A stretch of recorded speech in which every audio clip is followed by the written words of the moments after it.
मला आपल्याला या व्याख्यानाच्या सुरुवातीलाच सांगायचं आहे की आपण हे बदल स्वीकारले पाहिजेत. आत्ता पर्यावरणावरती ज्यांनी काम केलं त्यांचा सन्मान झाला आणि त्यांनी सांगितलं की पर्यावरणात होणारे बदल आता आपण स्वीकारतोय. शिक्षणावरती भाष्य करताना दीपक सरांनी सांगितलं की शिक्षणातले बदल आपण स्वीकारतोय. येणाऱ्या काळात आपल्याला शिक्षण क्षेत्रामध्ये क्रांती घडून आणली पाहिजे. शिक्षणातले तंत्रज्ञानातले बदल आपण तितक्याच सहजतेनं स्वीकारले पाहिजे जितक्या सहजतेनं हल्ली आपण महाराष्ट्रात राजकारणातले बदल स्वीकारत आहोत. आणि जर तुम्ही हे बदल स्वीकारू शकला नाहीत, ज्ञान विज्ञान तंत्रज्ञान आणि शिक्षण क्षेत्रातले, तर मग मात्र आपण मार्केटमध्ये टिकू शकणार नाही. एक ट्रेंड होता, D.Edला नंबर लागला की असं वाटायचं करिअर झालं. नंतर एक ट्रेंड होता, इंजिनिअरिंगला नंबर लागला पाहिजे. आता प्रत्येक आईवडिलाला वाटतंय पोरगा मेडिकलला गेला पाहिजे. लक्षात घ्या, इथं बसलेल्या प्रत्येक विद्यार्थी प्रत्येक विद्यार्थिनीमध्ये काहीतरी वेगळेपण आहे. कुणीतरी इंजिनिअरिंगला गेलं आहे म्हणून मी इंजिनिअरिंगला जावं, कुणीतरी मेडिकलला गेलं आहे म्हणून मी मेडिकलला जावं, कुणीतरी प्रशासनात गेलं आहे मग आता मीही प्रशासनात जायलाच हवं, असा हट्ट धरू नका. इथं बसलेल्या कोणत्याही विद्यार्थ्यामध्ये असा एकही विद्यार्थी नाही की ज्याच्यामध्ये काहीच वेगळेपण नाही. प्रत्येकात काहीतरी स्ट्रेंथ आहेत, प्रत्येकात काहीतरी विकनेस आहेत. आपल्याला आपल्या स्ट्रेंथ आणि विकनेस समजल्या आणि आपल्याला नेमकी संधी कुठे आहे याचं तारतम्य जर बाळगता आलं तर मला वाटतं करिअर करता येतं. मी एक साधं उदाहरण सांगेल तुम्हाला. इथं पालकही उपस्थित आहेत. माझं पालकांनाही विनंती आहे की आपण आपली अपूर्ण राहिलेली स्वप्न आपल्या मुलांवरती लादू नयेत. बहुतांशी पालकांना वाटतं की मला डॉक्टर होता आलं नाही, पोरानं झालं पाहिजे. मला इंजिनियर होता आलं नाही, मुलानं झालं पाहिजे.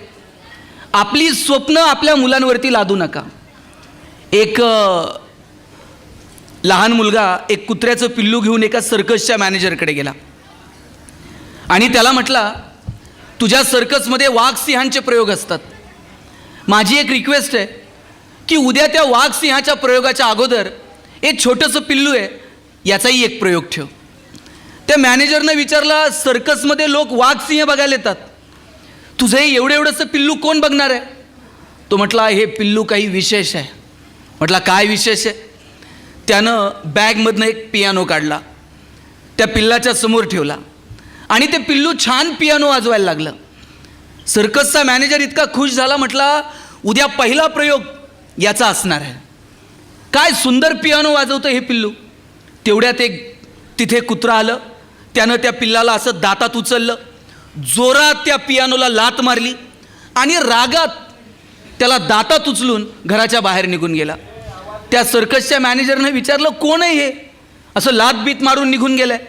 तेव्हा त्या पोरानं सांगितलं, ये इसकी माँ है, रो इसे डॉक्टर बनाना चाहती है. असं आहे का की ज्याला पियानो वाजवता येतं त्यानं डॉक्टर होऊ नये किंवा ज्याला डॉक्टर व्हायचं आहे त्यानं पियानो वाजवू नये? आपण आपलं करिअर आणि आपल्या आवडीनिवडी याच्यात गल्लत केली आहे. चायनामध्ये हु इफान नावाची एक मुलगी आहे सर, जिनं वयाच्या 11व्या वर्षी बुद्धिबळामध्ये ग्रँडमास्टर झाली आणि तिला पत्रकारांनी विचारलं, तुझी आवड काय? आता जी बुद्धिबळामध्ये ग्रँडमास्टर झाली आहे तिची आवड काय असेल? ऑब्व्हियसली आपला विचार असाच असेल की बुद्धिबळ. तिला विचारलं, तुझी आवड काय? तिनं सांगितलं, अभ्यास करणं ही माझी आवड आहे.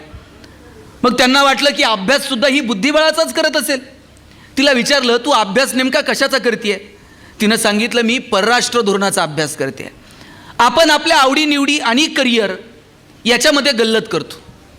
11 जणांची टीम आहे क्रिकेटची देशाची, 140-145 कोटी लोकसंख्या भारताची, लाखो पोरं रोज मैदानावरती खेळतात. सगळे 11 जणांमध्ये समाविष्ट होऊ शकतील का? नाही होऊ शकणार. मग करिअर आणि आवडीनिवडी यात गल्लत करू नका. तुमची आवड जर तुमचं करिअर झाली तर याच्यापेक्षा जगणं सुंदर नाही. पण अशीच आवड जोपासावी जी करिअर होईल किंवा करिअर होईल अशाच आवडीनिवडी जोपासाव्यात असं मात्र काही करू नका. मला वाटतं आपल्या आवडीनिवडी जोपासा, शिक्षणाचा आनंद घ्या, शिक्षणाची मजा घ्या. मगाशी दीपक सर म्हटले की शिकत राहा. मला एक सांगायचं आहे की आपण शिकतो मित्रांनो, पण आपण केवळ मार्कांसाठी, परीक्षांसाठी, स्पर्धांसाठीच शिकतोय. मी याच्या पलीकडे जाऊन सांगेल की आपण केवळ उदरनिर्वाहासाठी, केवळ नोकरीसाठी किंवा केवळ मार्कांसाठी म्हणून शिकू नका. परीक्षा जवळ आल्या की मग रात्र रात्र जागायचं, पहाटे लवकर उठायचं, मग शिक्षकांच्या मागे लागायचं. IMP question, very important question, very very important question. आणि मग मागच्या वर्षी कोणते रिपीट झालते, मागच्या 10 वर्षाच्या प्रश्नपत्रिका चाळायच्या. मग या सगळ्यांचं कॅल्क्युलेशन करून मग मार्कांसाठी अभ्यास करायचा. मार्कांच्या पलीकडे जा. इतिहास अभ्यासताय ना, इतिहासातली पात्र तुमच्यासोबत बोलली पाहिजेत. भूगोल अभ्यासताय ना, अक्षांश आणि रेखांशाचे नजरेसमोर उभे राहिले पाहिजेत. लॅबोरेटरीमध्ये जाऊन काही प्रयोग करताय ना, तिथल्या सायंटिस्टनं तुमच्यासोबत संवाद साधला पाहिजे.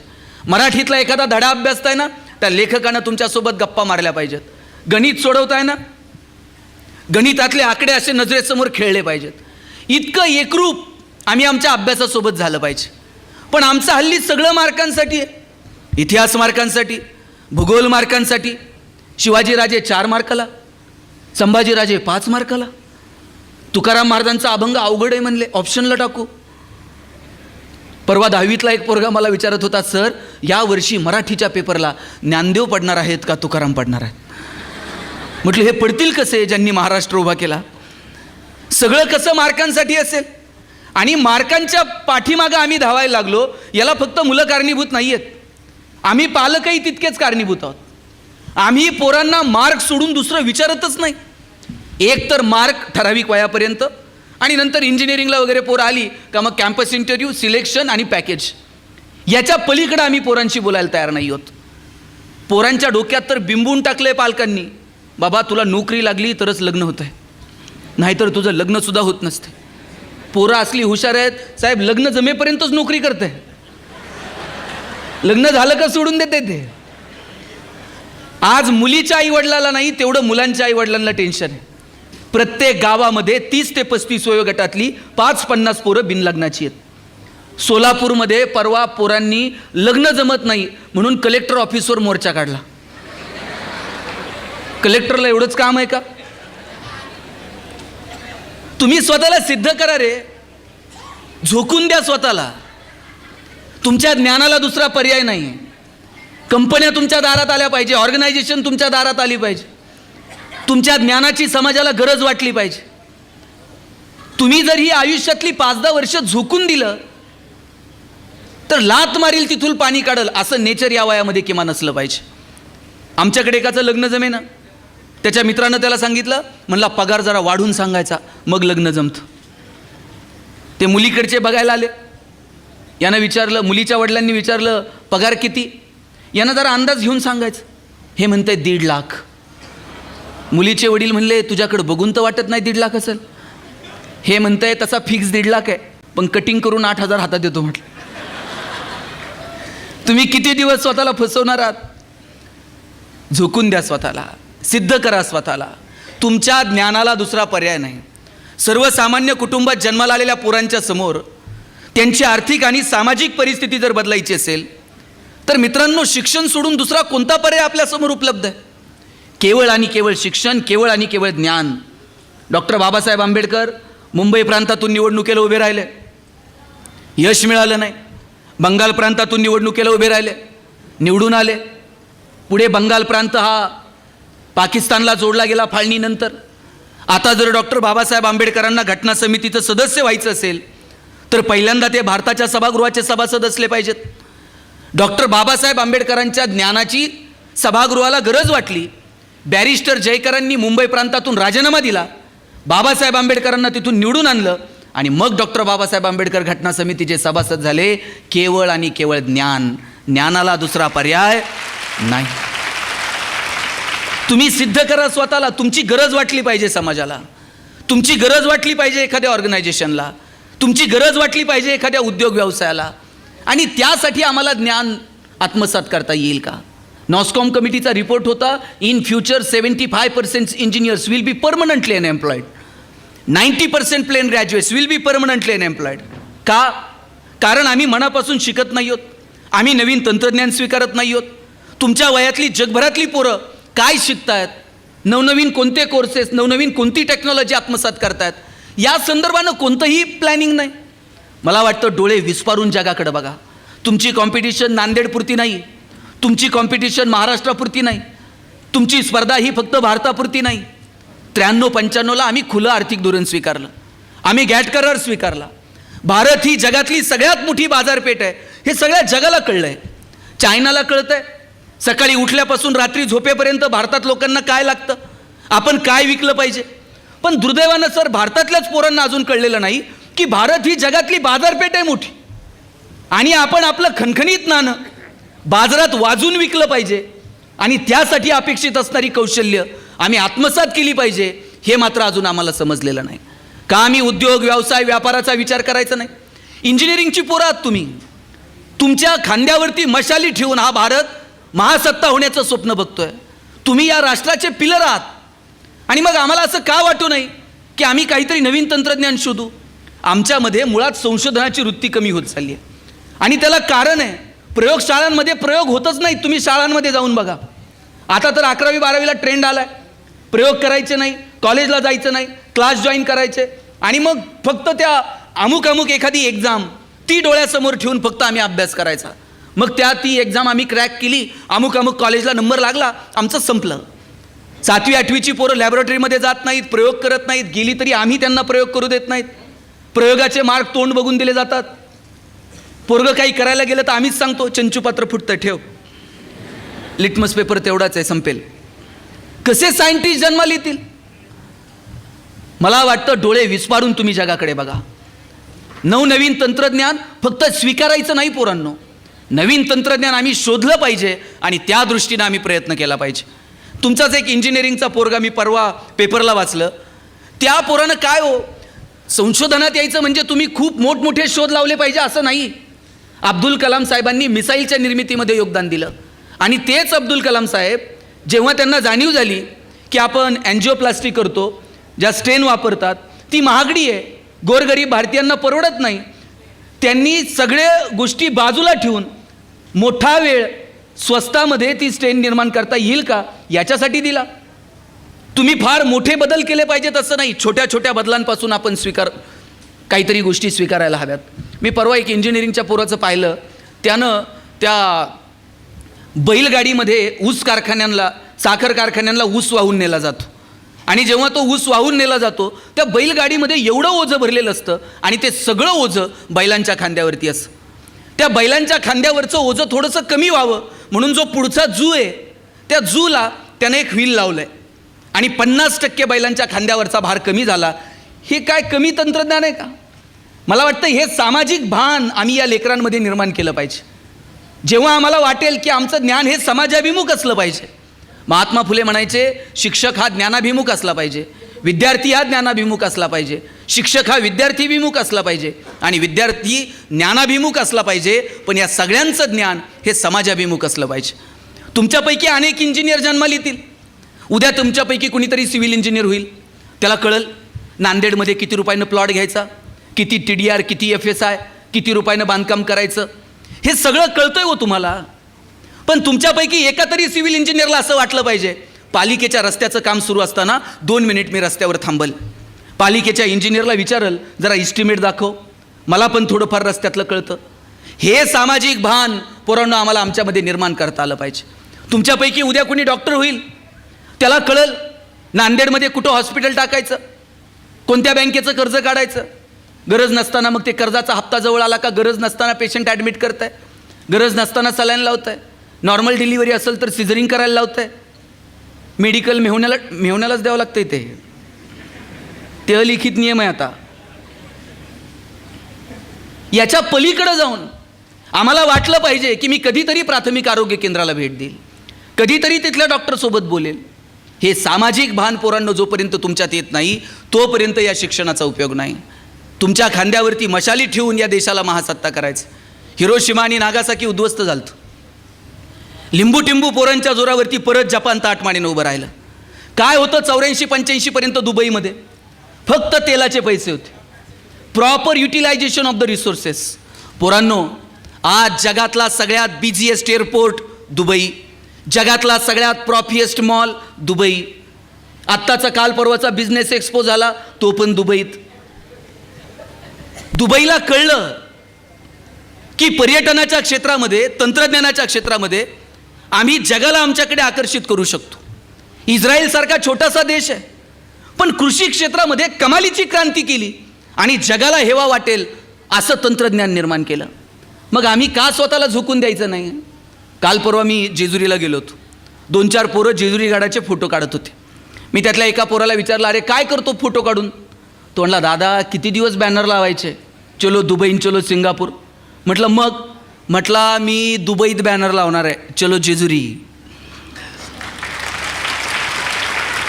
दुबईतली लोक जेजुरीत आणतो की नाही बघा म्हटलं. आणि म्हटलं काय करणार? म्हटलं काहीच नाही, खालून वर गडाव त्यांना पायपाय घेऊन जाणार आणि एकदा का ते घामाघूम झाले मग त्यांना लेक्चर देणार किती कॅलरीज बर्न झाल्या. आणि रात्री म्हणला 2-2 हजार रुपये तिकीट काढून त्यांना जागरण गोंधळ ऐकायला लावतो का नाही बघा म्हटलं. मला हेवा वाटतो अशा पोरांचा की जे आउट ऑफ द वे जाऊन, चौकटीच्या पलीकडे जाऊन काहीतरी विचार करतात. हा विचार पोरांनो तुम्ही केला पाहिजे. इथं अनेक मुली उपस्थित आहेत, तुम्हीसुद्धा उद्योग व्यवसायाचा विचार केला पाहिजे. रिचा देसाई नावाची एक मुलगी आहे, अमेरिकेमध्ये बँकेत काम करत होती. तिच्या बाळाला खेळायला तिच्या आईनं भारतातून एक लाकडाचा गाडा पाठवला होता. माहिती आहे तुम्हाला, ते 3 चाकाचा लाकडाचा गाडा असतो, काय म्हणतात त्याला, पांगुळ गाडा. तो पाठवला अमेरिकेत. ते पोरगं त्या गाड्यावर खेळायचं, आई फोटो काढायची, सोशल नेटवर्किंग साईट्सवर टाकायची. तिच्या अमेरिकेतल्या मैत्रिणी विचारायच्या, हे काय, हे पोरगं कशावर खेळतं आहे?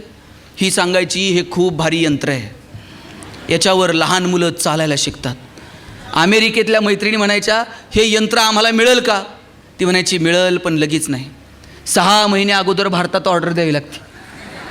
भारतातले सुतार एकदम बिझी आहेत साहेब. तिने 6 महिने अमेरिकेमध्ये लाकडाच्या गाड्याच्या ऑर्डर मिळवल्या, भारतातून लाकडाचे गाडे तयार करून नेले. आज तिची एलो जिराफ नावाची एक संस्था आहे, जी 1 रुपयाचं खेळणं स्वतः तयार करत नाही, जगभरातल्या तज्ज्ञांकडनं वेगवेगळी खेळणी तयार करून घेते आणि परदेशात जगात नेऊन विकते. काय लागतं उद्योग व्यवसायासाठी? आपण सगळेजण शेतकरी, सर्वसामान्य कुटुंबातले आहोत. शेतीमध्ये क्रांती केली साहेबांनी, वेगवेगळे उद्योग व्यवसायाच्या निमित्तानं साहेब शेतीला पुढे घेऊन आले. आपण सगळी शेतकऱ्याची पोरं आहोत. आपण आपल्या शिक्षणाचा उपयोग काहीतरी व्हॅल्यू ॲडिशनसाठी केला पाहिजे. आपल्या बापाला घाम गाळता येतो, आपल्या बापाला पिकवता येतं, पण दुर्दैवानं त्याला विकता मात्र येत नाही. आपण शिकलेलो आहोत, आपल्याला विकता आलं पाहिजे. आपलं खणखणीत नाणं बाजारात वाजून विकता आलं पाहिजे. आज तुम्ही 10 रुपयाला एक वेपर्सचं पॅकेट घेता, त्याच्यात 4 वेपर्स असतात, बाकी हवाच असते. 10 रुपयाला हवा विकत घ्यायची, 4 वेपर्स फ्री मिळतात. एरवी 10 रुपये किलोनं बटाटा विकावा लागतो, पण त्याच्यासाठी काहीतरी प्रक्रिया आहे, त्याच्यासाठी काहीतरी तंत्रज्ञान आहे, त्याच्यासाठी काहीतरी व्हॅल्यू ॲडिशन आहे. तुम्हाला आठवतं आपल्याला लाल चिखल नावाचा एक धडा होता आणि मग त्या शेतकऱ्याला टोमॅटोचा भाव मिळाला नाही, शेवटी त्यानं रस्त्यावर फेकून दिले आणि तो त्याच्यात नाचत राहिला. पोरांनो, एक तरी केचप बनवणारी कंपनी आहे का की ज्यांना रेट मिळाला नाही म्हणून केचपचे पॅकेट रस्त्यावरती फेकून दिले? व्हॅल्यू ॲडिशन आहे. मला वाटतं या व्हॅल्यू ॲडिशनसाठी पोरांनो आपण काम केलं पाहिजे आणि त्याच्यासाठी आपण शिकलं पाहिजे. तुम्ही कोणत्याही क्षेत्रात शिका, तुम्ही इंजिनिअरिंगला जा, तुम्ही मेडिकलला जा. आता शिक्षण बदलतं आहे, आता नवीन शैक्षणिक धोरण येतं आहे. तुम्ही इंजिनिअरिंग केलं आहे ना, तुम्हाला मॅनेजमेंटचं नॉलेज असलं पाहिजे. तुम्ही मॅनेजमेंट करताय ना, तुम्हाला कायदा कळला पाहिजे. तुम्ही लॉ अभ्यासताय ना, तुम्हाला व्यवस्थापन पण कळलं पाहिजे. आता तुम्हाला वेगवेगळे स्किल तुम्हाला आत्मसात करावे लागतील. आता आर्ट्सचा एखादा विद्यार्थी आहे, तो सायन्सचे 2 विषय शिकू शकेल. सायन्सच्या एखाद्या विद्यार्थ्याला कला शाखेचे 2 विषय घेता येतील. शिक्षण बदलतं आहे, त्या बदलत्या शिक्षणानुसार तुम्हीसुद्धा बदललं पाहिजे. तुम्हीसुद्धा आपल्याला हवी ती कौशल्य आत्मसात केली पाहिजेत. आणि सगळ्यात पहिल्यांदा मी तुम्हाला सांगेल, विक्रीचं कौशल्य आत्मसात करा आणि समाजात होणारे बदल डोळे उघडे ठेवून बघायला शिका. किती झपाट्यानं जग बदललं बघा. आज कोणत्याही कार्यक्रमात जा, पाण्याची बॉटल आहे. तुम्ही कधीतरी, मला आठवतं आहे मी जसं व्याख्यानाला जायला लागलो, सुरुवातीचा एक काळ होता फुलपात्र, तांब्या. आता कोणत्या तर कार्यक्रमात तुम्हाला तांब्या आणि फुलपात्र दिसतंय का? ते फक्त लग्नाच्या आहेरात बेरात द्यायपुरतं राहिलं आता. नाहीतर आता कुणी ते फुलपात्र आणि तांब्या ठेवत नाही. ज्यानं पहिल्यांदा पाणी विकायला सुरू केलं असेल 20 रुपये लिटरनं, लोकांनी वेड्यात काढलं असेल. अरे दूध 20 रुपये लिटरनं जात नाही आणि तू पाणी विकतोय. आता खेड्यापाड्यात पंतरवाळी उचलली, लग्नाच्या पंक्ती उठल्या, तर सामान्य माणूस सुद्धा विचारतोय पाण्याची बाटली आहे का. जग बदलतंय. या बदलत्या जगातले ट्रेंड तुम्ही ओळखले पाहिजेत. जगभरातल्या आलेल्या कंपन्यांनी कोल्ड्रिंकचा धमाका करून टाकला. आता तरी कोल्ड्रिंकचे पेव जरा कमी झाला आहे. नाहीतर एक काळ होता मागच्या काही दशकामधला की कोल्ड्रिंक कंपन्यांनी अगदी धुमाकूळ केला भारतातल्या मार्केटमध्ये. कुछ तो तूफानी करते है, डर के आगे. कुणी सांगितलं तुम्हाला हे? ते कोल्ड्रिंक कंपन्यातले जे ब्रँड अँबॅसिडर होते त्यांनी जाहिराती केल्या. अहो त्या कोल्ड्रिंकचं असलं काय मार्केट कॅप्चर केलं. लग्नात सुद्धा एक कोल्ड्रिंकची बाटली, 2 स्ट्रॉ, फोटोग्राफर सांगायचं फोटो काढतो. का बरं आम्हाला आमचं ताक, आम्हाला आमची लस्सी, आम्हाला आमचा उसाचा रस जगभरापर्यंत पोहोचवता आला नाही? आम्ही बदलले नाही. आम्ही आमच्या पोरांमध्ये उद्योग व्यावसायिकतेचे विचार निर्माण करू शकलो नाही. मला आठवतं आहे रविवारी 4 वाजता दूरदर्शनला एक पिक्चर कुठलाही एक पिक्चर असायचा, मराठी पिक्चर. धूमधडाका, थरथराट, अशोक सराफ, लक्ष्मीकांत बेर्डे. आता तुम्हाला तरुण पोरांना ते जाहिरात माहीत नसेल, पण माझ्या वयातली जी मुलं इथं आहेत त्या सगळ्यांना माहीत असेल. लाईफ बॉय है जहा आहेत अजून, तंदुरुस्ती है वहा. वा वा, कुठं होतास एवढे दिवस? आणि त्या जाहिरातीमध्ये फुटबॉल खेळणारी पोरं दाखवलेली होती. भारतामध्ये कधीच फुटबॉलची क्रेज नव्हती. मला प्रश्न पडायचा मित्रांनो, भारतामध्ये क्रिकेटची क्रेज आहे आणि मग लाईफ बॉयनं फुटबॉल खेळणारी पोरं जाहिरातीत का दाखवली आहेत? पण लाईफ बॉयची एवढी मोनोपोली होती, लाईफ बॉयनं काही दाखवलं तरी जाहिरातीत चालत होतं. लोक दुकानात जाऊन साबण द्या नव्हती म्हणत, लाईफ बॉय द्या म्हणायची. एवढं लाईफ बॉयनं मार्केट कॅप्चर केलं होतं. लाल रंगाचा ठोकळा साबण होता. त्यानंतर लक्स मार्केटमध्ये आला. तिकडे राजा हिंदुस्तानी पिक्चर चाललेला, करिश्मा कपूर एकदम हिट. आणि मग लक्सनं करिश्मा कपूरला ब्रँड अँबॅसिडर केलं. आता लक्सनं करिश्मा कपूरला ब्रँड अँबॅसिडर केल्यावर फुटबॉल खेळणाऱ्या पोरांकडे कोण बघताय का? लक्सनं असं काय मार्केट कॅप्चर केलं? लाईफ बॉयला कळलं लाल रंगाचा ठोकळा साबण आता बाजारात चालायचा नाही, आपणही गुळगुळीत साबण आणला पाहिजे. लाईफ बॉय गोल्ड नावाचा साबण बाजारात आला आणि त्याची जाहिरात फुटबॉल खेळणारी पोरं नव्हती करत. त्यांनी टार्गेट केलं, आता इकडे करिश्मा कपूर ब्रँड अँबॅसिडर आहे, आपणही तरुणांना टार्गेट केलं पाहिजे. आणि मग जाहिरातीत होता एक तरुण मुलगा आणि मुलगी. मुलगी रागानं निघून जाते. मुलगा विचारतो काय झालं? मुलगी म्हणते पसीने की बदबू से परेशान. मुलगा घरी जातो, लाईफ बॉय गोल्डनं आंघोळ करून येतो. लाईफ बॉयला कळलं काळ आणि वेळेनुसार आपण बदललं पाहिजे. मागच्या 2 वर्षामध्ये पोरांनो मला एक तरी साबण सांगा जो जाहिरात करत होता की आमचा साबण सुगंधी आहे, हा साबण वापरल्यावर तुम्ही गोरे व्हाल. कोरोनाच्या काळात कुणाला गोरं व्हायचं पडलं होतं? प्रत्येक साबण एकच जाहिरात करत होता, 99.9% कीटाणू से मुक्ती. आणि मला साहेब त्या मोती साबणाचं गणित अजून समजलेलं नाही. ते वर्षभर कुठं असतंय कुणाच ठाऊक. ते दिवाळीलाच येत आहे. त्यानं ठरवून घेतलंय उठा उठा, वर्षभर प्रोडक्शन करायचं आणि दिवाळीला मार्केट कॅप्चर करायचं, हे त्यानं ठरवून घेतलेलं आहे. गरीबातला गरीब आणि श्रीमंतातला श्रीमंत माणूस मोतीनं आंघोळ केल्याशिवाय दिवाळी साजरी झालीच नाही असं त्याला वाटत असतंय. ठरवून घ्या, तुमचं मार्केट ठरवा, तुम्हाला कुठे संधी आहे ते ठरवा, तुम्हाला काय तंत्रज्ञान अवगत करायचं ते ठरवा, तुम्हाला काय कौशल्य आत्मसात करायची बाळांनो ते ठरवा. हेच दिवस आहेत उंच भरारी घ्यायचे आणि हेच दिवस आहेत पाय घसरण्याचे. या वयात पाय घसरू द्यायचे का या वयात उंच भरारी घ्यायची याचं प्लॅनिंग पोरांनो करा. आत्ता आपण काहीतरी जोक क्रॅक करतो, कुणीतरी त्याला हसतं, आपण भारावून जातो. नंतर हे 5-10 वर्ष शिक्षणाचे ज्ञान ग्रहण करण्याचे निघून गेले का मग कळतं 1 रुपया कमवायला मार्केटमध्ये किती ताकद लावावी लागते. आणि ही जी तरुण पोरं आहेत ना पोरांनो, तुम्ही प्रचंड हुशार आहात, तुमच्यामध्ये प्रचंड धमक आहे. खेड्यापाड्यातल्या पोरांमध्ये तर प्रचंड ताकद आहे. फक्त गरज आहे थोडंसं गांभीर्यानं शिक्षणाकडे बघायची. आता तुम्ही पोरांनो मोठी झालात, तुमची चप्पल बापाला यायला लागली आणि तुम्ही एकदा बापाच्या खांद्याला आलात ना, मग बाप तुम्हाला रागवत नाही, तुम्हाला ओरडत नाही, तो फार काही बोलत नाही. कारण बापाला माहीत असतं पोरगा आता खांद्याला आलं आहे, आता बोलून उपयोग नाही. पण बापाची तुमच्याकडनं अपेक्षा आहे. तुम्ही इंजिनिअरिंगला ॲडमिशन घेतलं, हॉस्टेलला राहताय.